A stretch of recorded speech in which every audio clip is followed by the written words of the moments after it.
Hi, everyone. My name is Kate Kappelman. I'm the general manager of Shakespeare at Notre Dame, and I'm sitting here with the class of 2024 Not-So-Royal Shakespeare Company participants and actors and directors and producers, the people who make the university's only student-run Shakespeare Company happen. You guys are in the middle of your senior week, commencement week, and we appreciate your time coming together to reminisce on the best club. It's not bad. Just straight out. Just tell the truth. Yeah. Currently, I work as the general manager for Shakespeare at Notre Dame, and I'm also a very proud alumna of this club. This club is the reason that I got into theater. My first ever show doing theater, period, was Alice's Romeo and Juliet, and I never looked back. I'm so grateful for it.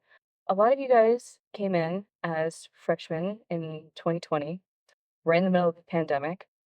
And let me just list the shows that have occurred in your time being here.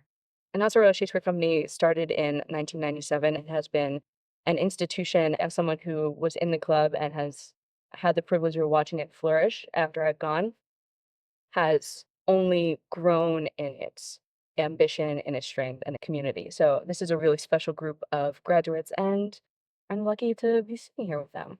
So in your time, I'm going to list the main stage productions that Not-So-Royal Shakespeare Company has produced. Not-So-Royal, we're going to refer to it as NSR, as everyone does.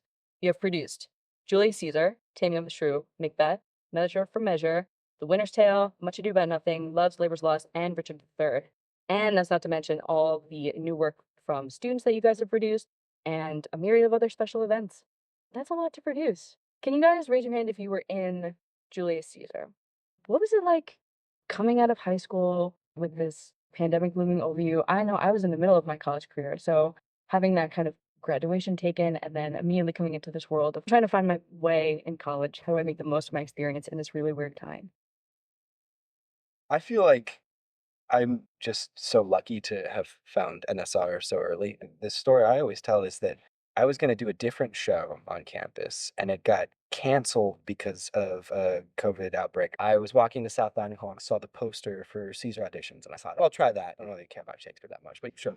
I looked at the audition packet and I saw it was like, oh, rehearsals are from 7 to 10. And I have a class on Tuesday, Thursday, and Wednesday that are in that time period because I had night classes as a freshman. Yeah. And I couldn't make it to auditions. Yeah. I thought, oh man, I'm not going to be able to be in this. But I sent an email to Ballard, the director, and I said, hey, I'm not going to be able to act because of these conflicts, but maybe I can do something tech related. I just love to be involved. Ballard got back. We could just do a Zoom audition at some point that works for you. If we like what we see, we'll see what we can do with you. Yeah. I was the assistant director on that show, and I remember all the auditions were on Zoom. I remember Ballard being like, "I'm gonna give this guy a shot." Yeah. He really does this a way that we can include him. And Ballard was like, "We gotta get Dominic." He was like, "We can make it work," but he has like all these conflicts. I realized I forgot to do introduction. Can you guys say your name, where you're from originally, and what you study here in Arizona? Yeah, great, thank you. Yeah. Hi, I'm Anna Falk. I'm from Cincinnati, Ohio, and I studied neuroscience with a minor in Irish studies. I'm Megan Sherry. I'm from Cambridge, Ohio, and I study psychology. I'm Brittany Alvarez. I'm from Louisville, Indiana, and I study civil engineering and environmental earth science. I'm Anna Schmidt. I'm from Alabama and I double majored in the program of liberal studies and film, television, and theater. I'm Natalie Elton. I'm from Columbus, Ohio, and I studied neuroscience. I'm Hannah Smith. I'm from Parker, Colorado. I'm also in the program of liberal studies with Anna. I have a double major in theology and my minor's in Chinese. Hi, I'm Isabel Oloshinsky. I'm from downtown Chicago, and I double major in political science and English with a minor in constitutional studies and a creative writing concentration. A lot. I'm Josh Lehman. I come from the small town of Elk Point, South Dakota. I'm an electrical engineer, and I'm also in Army ROTC. My name is John Donnarumma. I'm from Granger, Indiana. I studied civil engineering with a minor in energy studies. Dominic Keene. I'm from Walla, Washington. I double majored in electrical engineering with semiconductors concentration and film, theater, and television with a theater concentration. That's something worth talking about too. This impresses.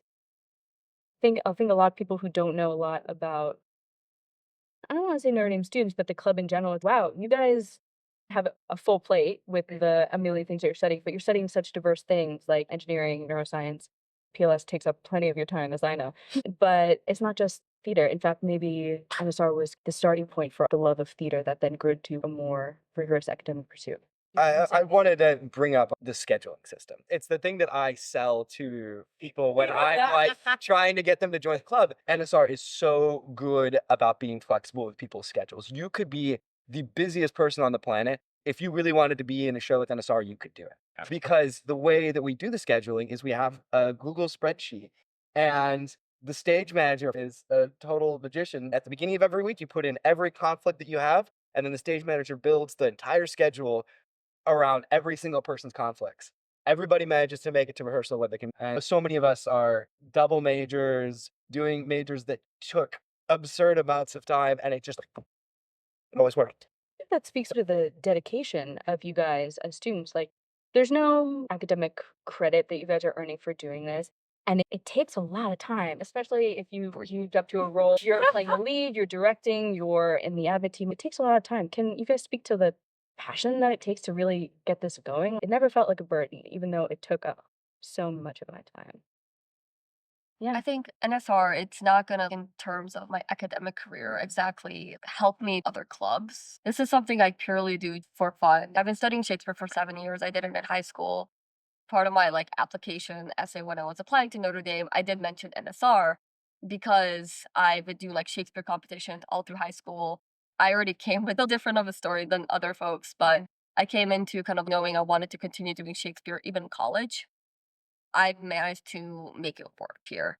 I think the reason managed to make it work is because of the group of people I'm acting with and being with. Legitimately, my favorite part of Notre Dame has been doing NSR and the people I've met through NSR and the friendships I've created, which are I know are going to last lifetimes. It's a really affirming challenge. So that's funny. I didn't know that you knew about it going in. More the exception. And can anyone else speak to how they discovered NSR? And maybe we can get more into talking about our first shows that we did with the club. We touched on Caesar a little bit, but how else did you guys find NSR?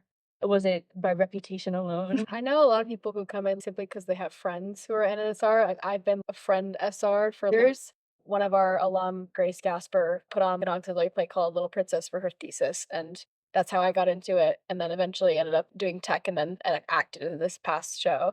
NSR for me was a creative outlet, because I was doing a lot of other STEM stuff and complex leadership. This is something that I get to do, and I get to be with friends, and I get to be in this supportive and creative and fulfilling space that you don't really get very much. It's not a common thing to find. This support system is no other. It's just unlike anything I've experienced, and it's truly incredible.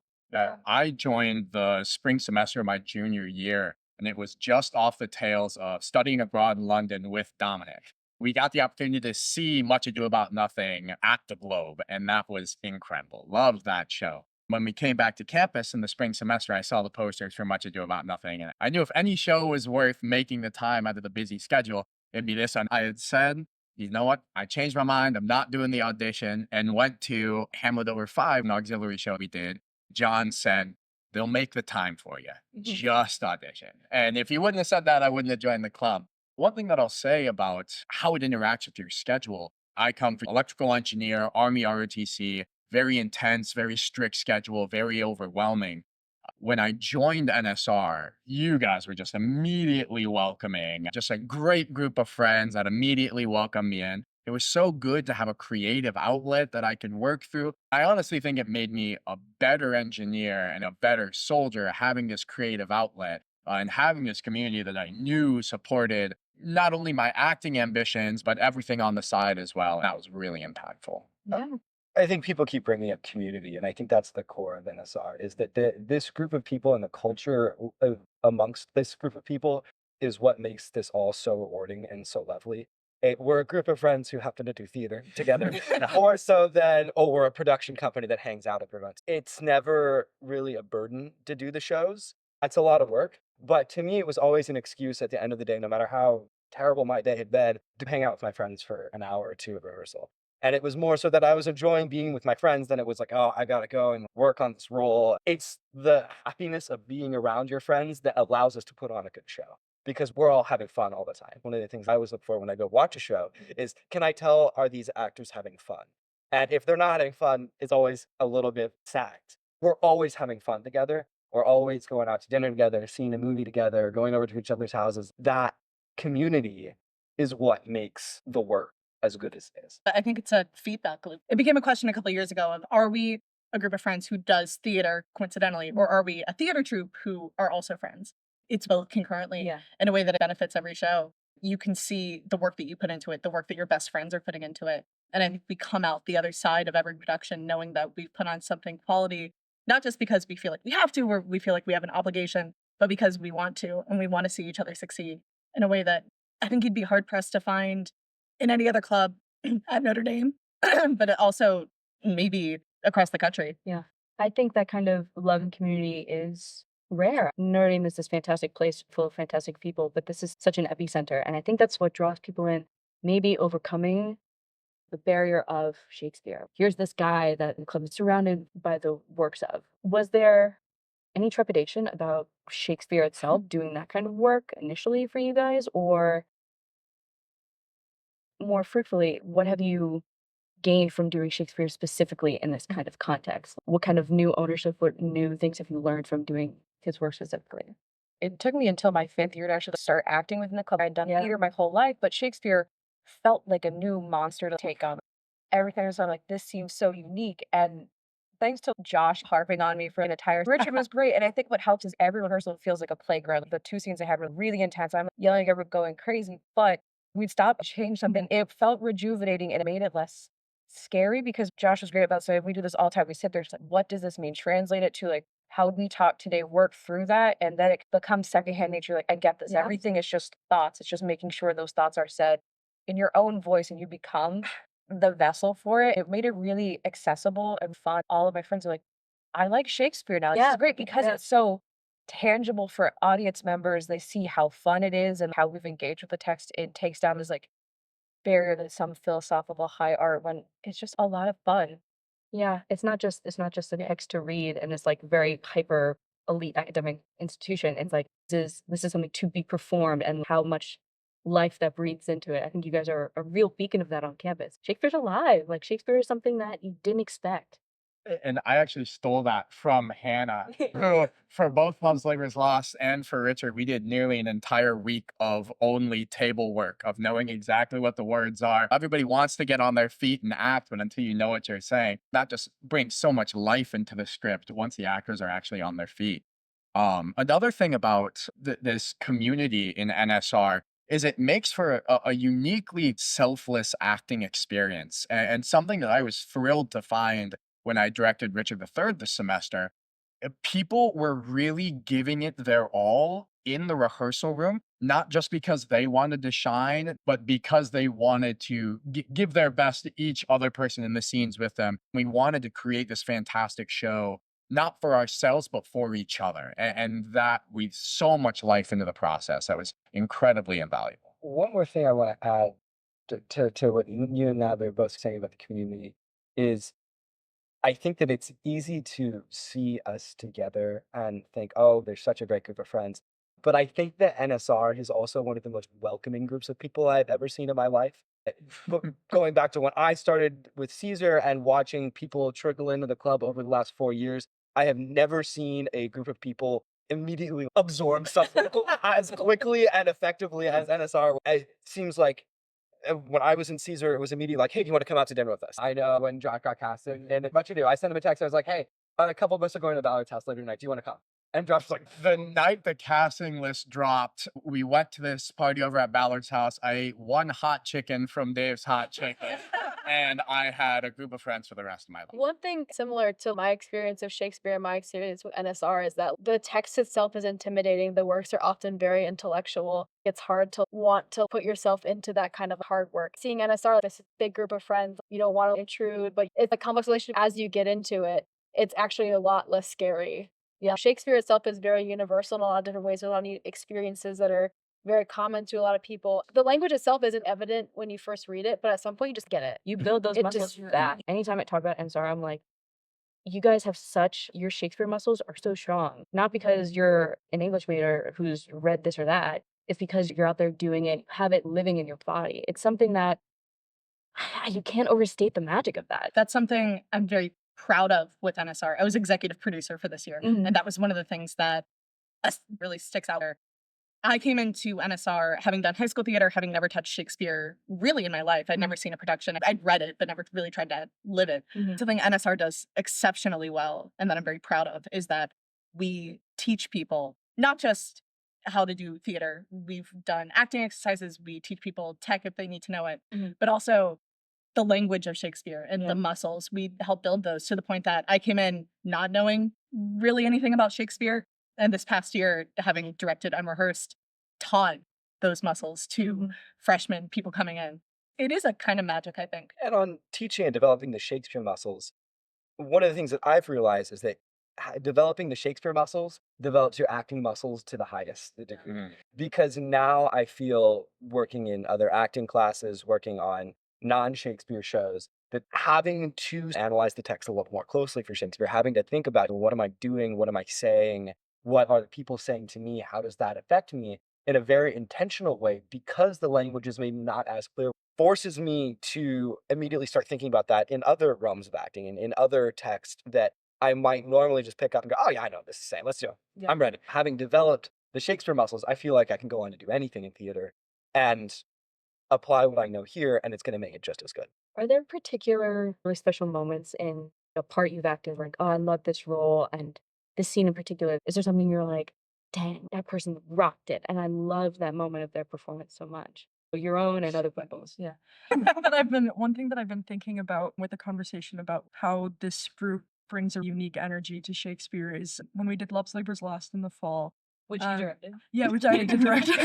But it's a famously very dense text, and a lot of it is written in rhyme, and it can seem distant, but there's one really magical scene. It's very silly. All of these guys realize that they're in love with these women and it's a big scandal. But the way you guys really brought it out, Josh played our King of Navarre and John played Long, and it was just so magical because you captured the youthful energy of the group of friends who have known each other for a long time. It felt very real. You were able to bring the friendship that you had developed outside of club events into the space, which is gorgeous. I was actually also going to talk about Love's Labour's Lost and playing Longaville because a lot of my biggest hurdles as an actor when I first joined NSR was trying not to be nervous on stage, which what I learned recently, the goal is not necessarily to not be nervous, but to let your body do the work and breathe because you've already done the work. While I was doing Love's Labour's Lost,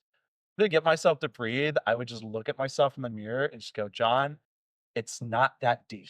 And I became such a better actor.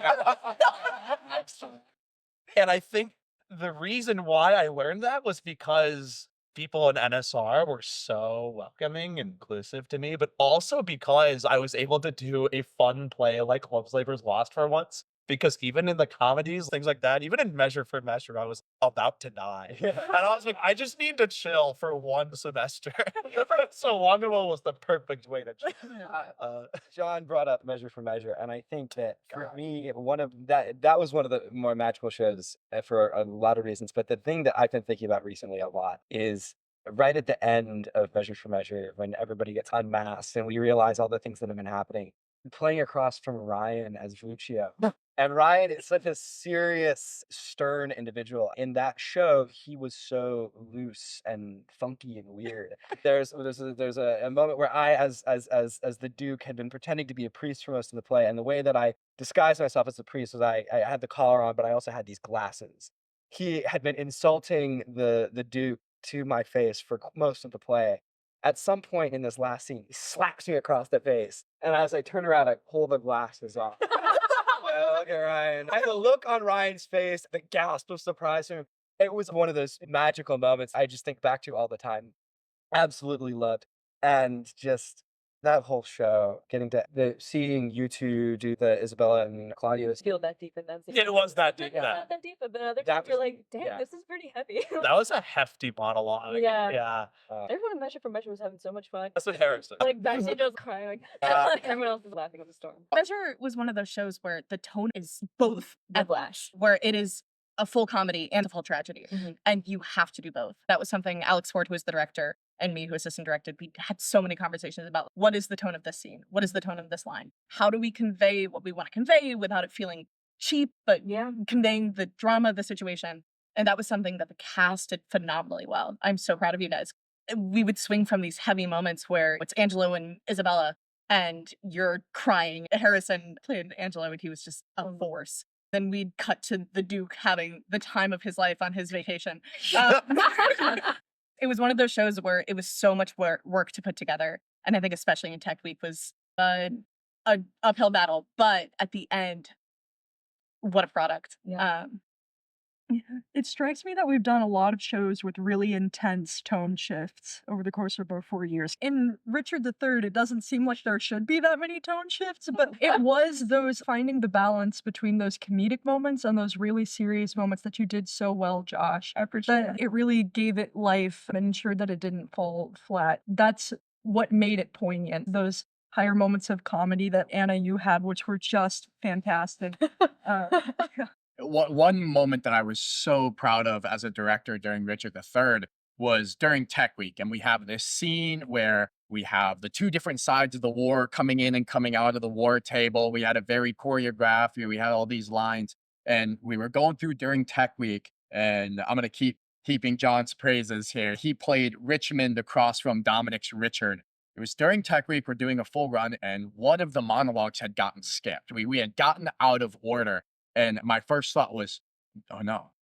And then they immediately adjusted to it. We had 6 people on stage who just immediately adjusted to this new change. That was the moment that I was like, wow, they don't just have this rehearsed, this show is theirs.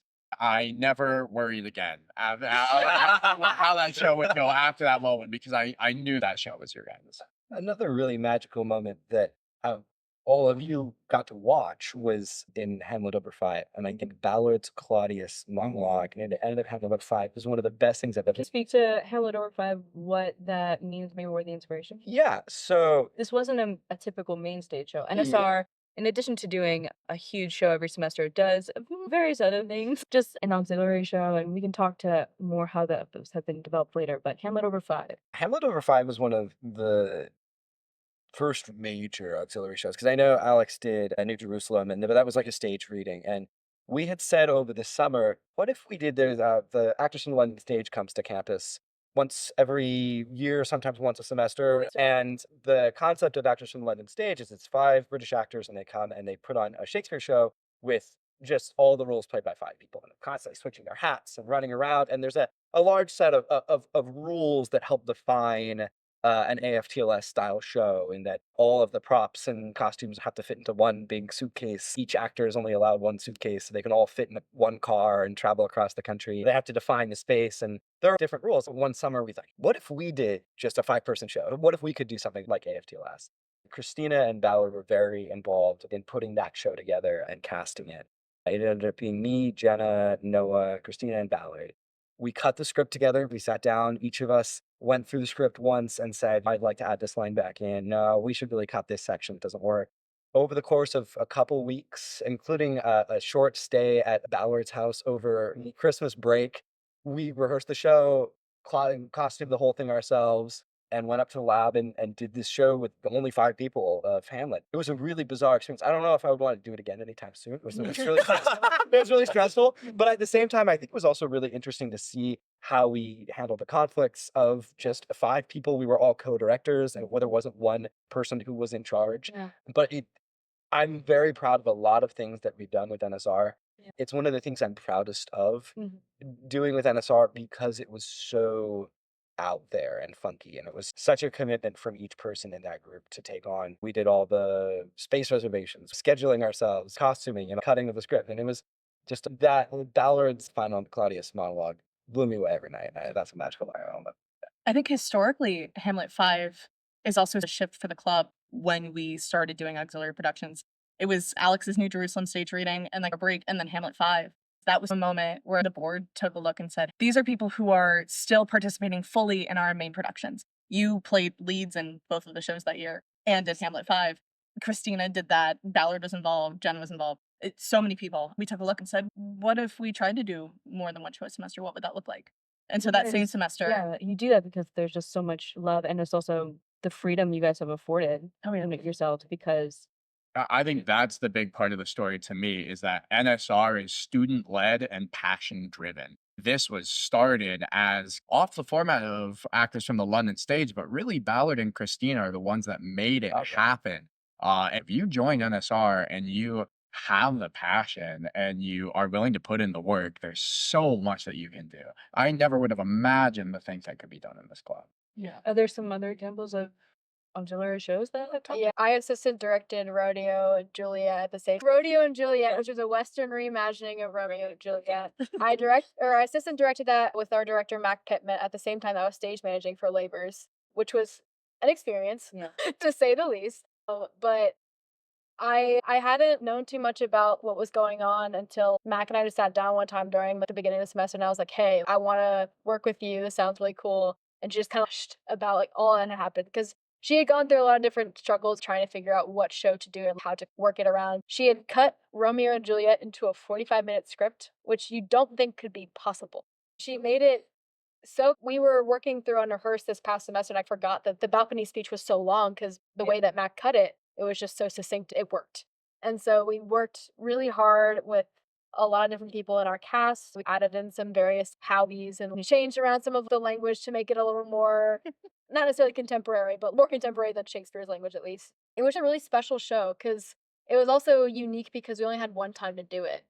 And we probably could have done it another time or two, but it was unique because we're like, this is the one time to do it. It's such a small cast. We really bonded quickly. It was a very short turnaround because a lot of our cast was also in labors. Labors happened, it was Thanksgiving, and then it was tech week for rodeo. It was about a month rehearsal process for rodeo. So everyone who was in it, like John, Isabel, Natalie, um, I mean, you choreographed for it, right? It was insane work by everyone and it was phenomenal. It was short, but we got to rehearse it a lot. We really got it down. It was great. Yes, I think the other thing that strikes me about that show was how you so innovatively incorporated dance into it. Yeah. And like in the last few productions, really, since we did have a dance in The Winter's Tale, right? I think that's where we started incorporating more of that. But yeah, we've had tangos, we have square dances, rumba, yeah. I think that really speaks to the growing ambition of this club. It's one of those things,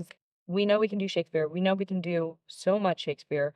How can we make these productions really exciting, pushing us, feeding our excitement about those things? So I think that's something that I've really enjoyed seeing as someone who's a graduate of the club and coming back and seeing you guys. It's really special.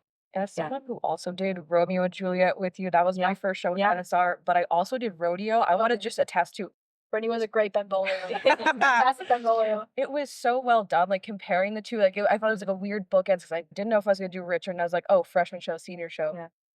Both translated the story so well. The Ox shows are really bringing us into a new light, a new era that we are able to make it fresh, make it new, but it is still authentic. It's the same thing, but just such a fun twist and a true playground for everyone. You mentioned the growing ambition and utilizing the talent of our actors. There's a scene in Richard III where we've just found out the king is dead. I wanted to represent the royal family's ambivalence by having Anna and Andrew Arcidiacono, who played Rivers and Gray, have this substance-fueled party to represent that. They do this eccentric mambo all over the stage and end with them crashing to the floor. I thought, this is a big ask. This is going to take a lot of time, not just in the rehearsal room, but in the dance studio. And after giving it to my choreographers, day 2, they had the whole thing down. It absolutely blew me away, the incredible, deep pool of talent that we have in our actors. I was so impressed with Richard because you and I had been working on the opening scene, the opening monologue, Winter of Our Discontent, and we knew that there was going to be this big dance number that would start the show with Henry VI. I shoot Henry VI, and then everybody runs out and dances while I glare at the audience, and then do Winter of Our Discontent, and everyone leaves. And we knew that dance thing was going to happen, and we had our first rehearsal, and I knew that people had been figuring out the choreography and practicing it, but I thought, yeah, it's going to be a mess the first time we do it. We'll figure it out. And we said, all right, let's do it. And we did it, and it was perfect. You guys had the dance down exactly right. I just slid right into it. It was one of the more amazing rehearsals I ever went to because everything clicked first time. And I couldn't believe it. all love and credit to our choreographer. Thanks to that so far. And Randall Johnson as well helped out on that one. You guys are such a fantastic team, and we always pull through these fantastic dance numbers in the middle of these Shakespeare productions. The whiplash you go through from dancing at the beginning of Richard to then going into those Lady Anne scenes always stressed me out backstage. So happy and then instantly just so heartbreaking. Even if I was like behind the curtain or not in the same room, my heart broke for you after watching you have the time of your life dancing. So props to you. It stressed me out too. Can we talk about some fun moments, some mishaps, some moments in with them? We've already talked about lifted up some really great gags and love flavors, which is such a wonderful seed potential. This was Taming of the Shrew.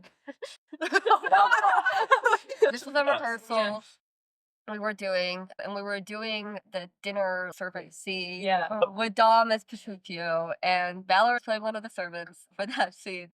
And we were gonna plan that Dom throws water in Ballard's face because he's having a temper tantrum. Oh, what if I splashed it on it Yeah. and get me more water? He had a water bottle, and Ballard offered it to throw it. The cap was off, by the way. There was a miscommunication, and Ballard didn't think that Dom was going to throw it in his face at that time. It was full of lemonade. We were rehearsing this, and Dom just sprays it all over him, and Ballard is just like, "What the hell?" He makes character. And In my defense, he hands me a full hydro flask with the cap off. And I said, Ballard, are we doing this? And he just went, I remember the that was lemonade. Can you get the shrugged I'm reminded of many lighting mishaps. Two of my favorites That's you. being many is maybe one of them being during Mackers. This one I do have to take responsibility for. I don't know, Hannah, if you remember this, but we were just doing some event and our two leads, Mackers and Lady M, were come back and yada. And I was telling this funny story. I'm like, oh, this guy at the event thought it was Merchant of Venice. And I turned and said, no, it's, and I said, oh. So that was my fault. I'll never forget the look in face. Like, I didn't. It was like our second to last show too. I was like, I should have known better. You tell the story. Yeah. Also, for context, Kate, you directed Mackers and I assistant That directed. was my senior fall show, and everything was so wonderful. For those familiar with the show, it starts out with some witch lines, and then Bloody Sergeant comes out wounded, and there has a talk with King Duncan, talking about the reports of the field and the war. It starts off, and the witches say their lines. It's still dark. Maybe they weren't focused on the booth. It's still dark. And I'm like, hey, wait, that's cool. The witches are saying their lines. Everything's dark. I'm like, that kind of works. Okay, we can say this. We can salvage this. And then poor Ballard comes out doing his best voice acting in the dark. This like lab theater with a room of 80 people, and Ballard just heaving in the dark for a full 2 minutes. Before our stage manager turns up the house lights and was like, sorry guys, we gotta go again. The lights just didn't work. Flash forward a semester, we should learn our lesson. Make sure the light board's turned on. And then we're doing measure for measure. How does that one start? Emily and I would come out for the first scene. Introduced this whole idea of I, as the dude, was going to go on vacation and leave the thing to her and to Angela. I would come out stage with my little telephone in my desk and paperwork and all that. We came out on the stage, and I was waiting for the lights to turn on. Lights don't turn on. And Emily and I just improv the whole scene where we were like, the damn lights here and wherever. Power outage. I gotta talk to somebody about the power outages. Yeah, the candles are clearly out of stock again. I'm backstage. I'm getting ready. I'm preparing to be Pious Isabella. I don't go into the fourth scene. Harrison, who's supposed to be on stage in that first scene, has run back because he thinks the problem is Emily's not on stage. He thinks we're waiting for the actor to be there, but it's dark. He can't see. So he comes back panicked. I'm like, I don't know where she is. You get back on stage. We're actually missing someone. The front row of the audience for that one. They just seem like they're having fun. Once we got over the panic and we were like, I guess we're improvising this. It was a great thing to do with Emily. Yeah. And the reason why you heard this gasp from us all, and the reason why we lovingly refer to the play as either Mackers or the Scottish play, is because there's a curse put on the name of the Scottish play. If you say it in the rehearsal space, something terrible is bound to happen during the performances. And there's a special way to break the curse by going outside and spinning around. It's a wonderful tradition that we have. And one of the many that we have, not only in theater in general, but some particularly the NSR. Does somebody want to hit on some of the other traditions that? One of my favorite ones is I Give You My Best, which is 15 minutes before house opens, or before the start of the show. We all head backstage, and there's this tiny corridor in Washington Hall right behind the main stage in the lab. We all pack into this corridor, cross our hands, and say, "I give you my best." Thank you. We all say, "I give you my best," and it goes down the circle. Then we do our hand squeeze, say a line from the show, and turn out. That's one of those that is so special every night, and it's so fun to explain to guest stars or people who have never done it before. We had Father Pete McCormick. Yeah, Richard III had his cameo role. Absolutely. Star football quarterback. To be seen next year. Yeah. Absolutely. One of the big visions of this Richard III show is we wanted it to be the biggest show that we'd done before. We coined the term the highest production value, highest effort, highest energy show that NSR has ever done. And part of that is there's the character of Henry VI, who starts the show out by dying at Richard's hand. I thought, I don't really want to give this role to one of our actors, just go on stage and die. And so I had the thought, if this is going to be our biggest production, we should have some guest stars. So we decided that Henry VI's role would be played by a guest star each night. And one of the first opening night, we had Father Pete McCormick as our Henry VI. His theater debut, he did fantastic. As Dom said, the final closing night, we had Riley Leonard, who is going to be our quarterback next year. And it was such a fun opportunity to bring somebody new into the space, show them all of these traditions. Admitted students weekends. Admitted students weekend. A bunch of Now the freshmen freshmen are like, "Oh, "We gotta every get day." Those admitted students came up to me because I work Yeah. in the admissions office. Like, I heard Father Pete talk about the Shakespeare group. And I was yeah, come on. I I also follow Instagram. Just join. like the Instagram, and we got a bunch of new followers, like that were the Yeah. incoming class. Yeah. It's honestly just being near Washington Hall around the time because I've gotten approached by various freshmen just by being outside and having a giant backpack that no one should have on a normal day. Are you in Richard III? Oh, I've had people recognize me from shows, and it's always, "Oh, you were in Much Ado," and it's, Yeah. In terms of traditions, I think that it's so core to the identity of NSR as the lab theater. And we haven't already talked about that yet. The lab theater in Washington Hall is basically up in the attic of Washington Hall. You have to go up 3-4 flights of stairs. It's a super small black box space. You can fit about 70 to 80 people in there, depending on the size of your cast. The fire code limit of 100, and it's such a small space. You can't really do a ton with lighting. You don't have a ton of lights to lighting channels, and the dressing rooms are cramped and tiny. And to get from one side of the stage to the other, you have to shimmy behind the curtain. But as many challenges come with being in the lab, it's the perfect space for this climate. But I think for me, one of the things that I've always loved about doing shows in the lab is the intimacy with the audience that you get. Yeah. When the nearest audience member is always 3 feet from you. The fact that I can be on stage giving a monologue or a soliloquy and look audience members in the eye and make a connection with one person and give a little smile. When we were doing Love's Laborers, I could grab somebody out of the audience and make them dance with me during Hamlet over 5, while Polonius and Claudius are watching Hamlet give To Be or Not to Be. Ballard and I would sit in the audience and look over people's shoulders to watch Hamlet. It's the perfect space for what we do, and I love that. Yeah, and you think about how far you guys have come from. We started talking about Caesar and we mentioned Taming. That would have been freshman year Yeah. for some of you. Because of COVID restrictions, we couldn't have an audience in that space. We had to be 6 feet apart. I was just looking back on my Instagram. It was like the saddest cats picture you've ever seen. We're all like standing 6 feet apart. Someone took her from like the balcony, all the masks, performing masks. And so NSR was the only club on campus to produce any kind of show that semester, fall of 2020.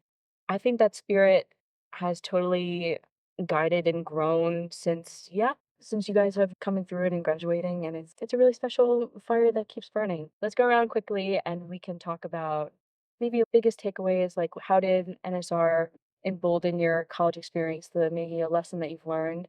And then also if you would like to share, we can go around and talk about where you're headed next. What are you taking with you on the next journey? Anyone can start. Yeah, I can go ahead and Yeah. start us off. Biggest takeaway for me is how important the balance between work and art is in your life. You have to have some sort of outlet where you can be creative, and that will only strengthen those skills and won't take away. You said post grad plans as well. In 2 weeks, I'll commission as a cyber warfare officer in the Army. I'll be working with the Naval Surface Warfare Center Crane Division on counter UAV technologies. For me, I think one of the big takeaways and just effects that NSR has had on my life for the last 4 years is the experience of getting to be with people where I fit in. I feel like We're all very strange people. And NSR is a place where you can be yourself and be unapologetically yourself. For the very first time in my life, after having gone to a very small school with a graduating class of 20, living in a very tiny town in southeastern Washington State, I had never really met anybody who enjoyed the things that I enjoyed, who thought like me, who I really enjoyed being around in a certain way. And I came to Notre Dame and was like, I don't know if I'm going to make any friends. NSR was this place where I could really blossom as a person because I knew that these were other people who were like me. And I think that was the biggest takeaway for me. This summer, I'll be going to Prague with a couple of NSR folks to do the Prague Summer Shakespeare and Intensive program with the Prague Shakespeare Festival. Then coming back to Notre Dame to do the Notre Dame Shakespeare Festival in the late summer. And then I'll be headed out to Baltimore to do semiconductor manufacturing. I think one of the biggest takeaways for the club for me personally, and also just one of the things I'm most grateful for, is that NSR represents unconditional inclusion. In that sense, a lot of it is very explicit. When I did Caesar, I didn't like Shakespeare at all. I read the Scottish play in high school and I went, this sucks. I don't like this. And then I saw Caesar and I remember watching a movie and I was like, Caesar was cool, I guess, Romans. I auditioned for it. I was like, this is actually cool. So I kept doing it. There was one point right before the auditions for Taming of the Shrew, Christina sent me a message. Hey, John, are you going to audition for this? Are you coming to dinner tonight? I want you to audition for this next show.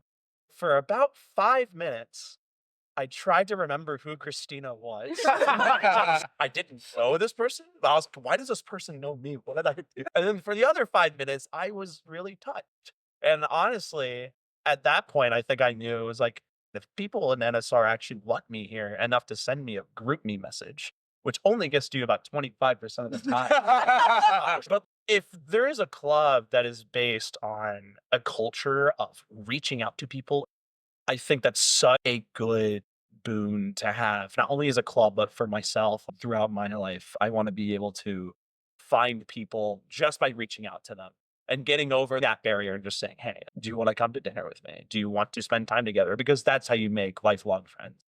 And that's how I joined NSR. I don't think I would be an NSR if it weren't for that message. Yeah.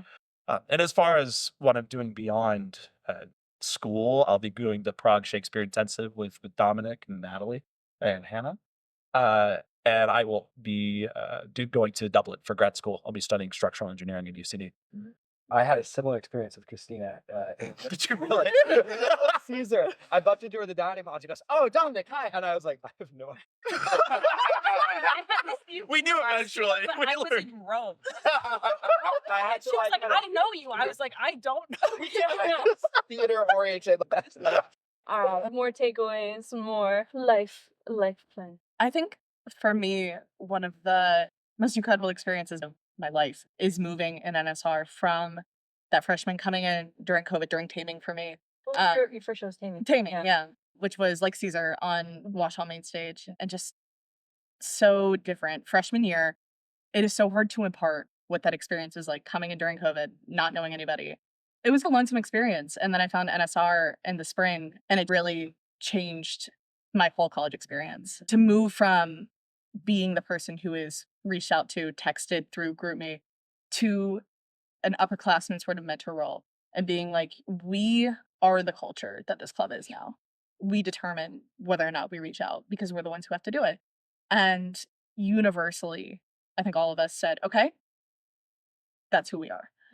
It's something that I've seen from folks who have joined within the past 2 years. It's something I've seen from people who have been here the whole time.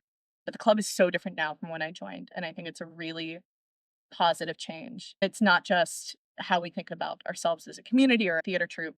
It's about how we carry ourselves as members of NSR. I think there's a lot of pride here. And it's something we're eager to share, especially with incoming freshmen and underclassmen.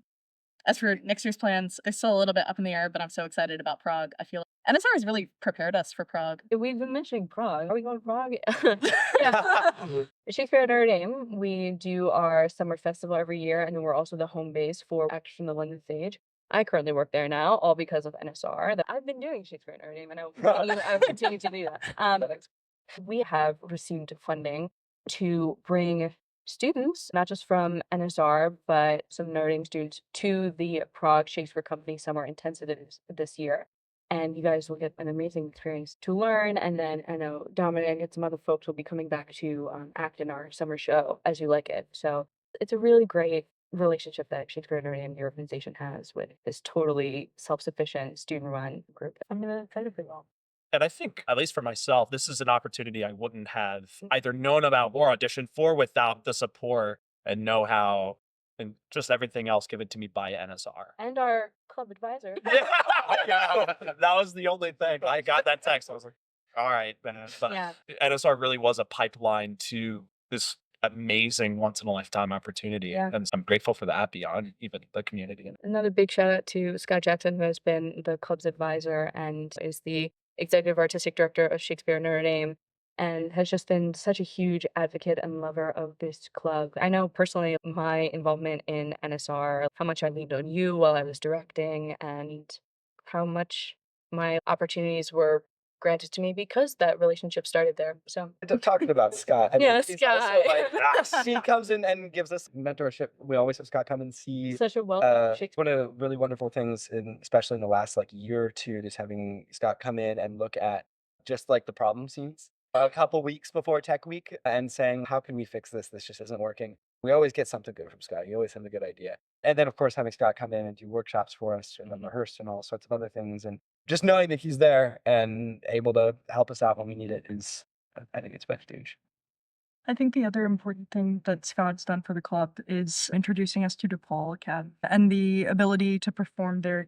For those who don't know, the DePaul Academy is a secure residential facility housed in the St. Joseph County Juvenile Justice Center. We perform here at Notre Dame, and we do bring our performances to those high school age students. From time to time, we brought the Scottish play, Love's Labour's Lost. Even before that, Romeo and Juliet. That was my first show being there. And yeah, we're getting back and forth, but very briefly, can we speak to what it's like performing for that audience? For people who have never really seen Shakespeare before? They are an incredible They're so audience. fun. Best audience I've ever had. One of my favorites idea. There's a moment in Love's Labour's Lost where the men are all pretending to be Russians so they can trick the women. And what we did was the Rasputin just dance scene. And the music starts in a very specific moment. But because we're performing at DePaul, which isn't your typical stage setup, it's done in a classroom, this open area. We did our own music and tech thing and ended up accidentally starting the song from the very beginning. So we had an entire extra minute of and unchoreographed dancing. And the four of us, John, myself, Ryan Manti, and Andros Sidiakono, are just out there just dancing and improvising, and they were loving it. They started chanting, and they knew something wasn't quite right, and just had the... One of my favorite stories about DePaul, and just in general NSR stories, is when we were doing Mackers. And there's that final fight scene between Macbeth and Macduff. And Ballard had choreographed this insane fight between Lulu and Harrison. And it was really heavy duty fighting. And Lulu would choke Harrison out. And those guys loved that final fight scene. They were standing up, drinking, get him! Get him! Get him! It was such a treat to see people so unapologetically involved in enjoying a performance, because it feels like we're trained to sit quietly with your hands on your lap and watch carefully and quietly. At the end, you're allowed to clap a little bit and then go home. There's this divide between the audience and the actors. Getting to perform at DePaul is this just unadulterated experience of audience and actor getting to connect. And I really love that. It was wonderful because at the end of that performance, we got to sit down in small groups with the kids and we just talk about the show and what they like. I think that's one of the real gifts of being able to perform at DePaul and this community. As Natalie stated so eloquently, we are really a family here. And there is this level of responsibility we feel to the underclassmen, to each other, to build a community of care. And then to be able to go to a place like DePaul and share that love and to also receive such great love and joy and their enthusiasm in return. That's my big takeaway, I think, is that you have this excellent synergy that's created, right? And it's about more than ourselves at Notre Dame, how we can make Shakespeare alive to the next generation as well. Does anyone have any more takeaways for where you're headed next? I just want to say at NSR, no matter like I was here before COVID, during and after, everyone's always had this unspoken mentality: be boldly and be boldly yourself. Like you guys watch me stand on a chair and scream at people, berate each other, but also be behind the curtain and do all the tech stuff. And it did not matter where you come from, who you are. It's just be yourself. There, you don't have any dignity to lose because you can go crazy and do silly things and wear goofy hats and dance around like a goober, or you have a really serious scene. You love you, and it's just okay to be you. Yeah. Yeah. I guess being a part of this group has taught me you just need to go for it Yeah. sometimes. I wanted to do theater the entire time I was in high school, too scared to ever audition. Never actually did it. Somehow I ended up ADing for labors with Hannah, which was so much fun. And then after that, I was like, darn, I can't not do this next semester. I gotta audition now. I was lucky enough to get to do that. But you guys just cultivate this environment, which we're just really encouraged to follow our passions and be really authentic. I think what NSR has truly showed me in a way that no other club has is that our love for each other and our passion for the work and our love for the art is not a burden, it's a gift. It's truly just something that we get to do. We are from a variety of different disciplines and are doing a variety of different things, but this is an experience that's changed all of us for the better. Yeah. Wonderful. How can people support NSR going forward? Where do we follow you guys? What's coming up next? When is ND Day next? How much money can they get? I love to buy Jake Rush. Yeah, sure. I mean, we have an Instagram, or if you type it in, it should pop up. Shakespeare? So Not it's so actually, right. I think it's NSR I Shakespeare. think it's Yeah, it's NSR and then Shakespeare. I should know this. I run the Instagram. Not anymore, but we have a new board. You can follow us on that. It is pretty active. You can always DM us. You can always email us. We will answer the emails, and we will answer DMs as well. srsco@nd.edu. Yes, and that's the email. We have an archive of our shows from the past couple of years on YouTube. So if you really want to watch Richard III, hey, you can. And shout out to Hank McNeil behind the camera right now. We've got a 4K pro shot of our Richard III performance. The quality of some of our other NSR recordings is questionable with a camcorder. If you really want to see a quality recording of an NSR show, go watch Richard III. It was very well done. You can also just type us in on Google, and a lot of stuff will pop up. You can see our website. So- There's a full archive of every show NSR has done, I believe, on the website. We've done a pretty good job of maintaining that. You can go and see the program, the Observer review, all the silly bios. You'll see the Observer review. You'll see the posters. We try to keep those pretty updated. Great. Very interested. What's next year looking like? Do we know? Follow the NSR Instagram. if you'll you'd like find to out. know. Yeah. Do you want to talk about it? Yeah, I stuck around for another year. I'm here for a master's. So next year we are doing in the fall a production of Caesar, and then our spring show is King Lear. That was a show that got canned during COVID, so I'm excited to see that come back. Thank you guys so much for your time. It's really special for me being able to chat with you guys and my friends and see how the club has grown and that I continue to watch it grow over my time here now. Thank you so much. Thank you. Thank you. Thank you.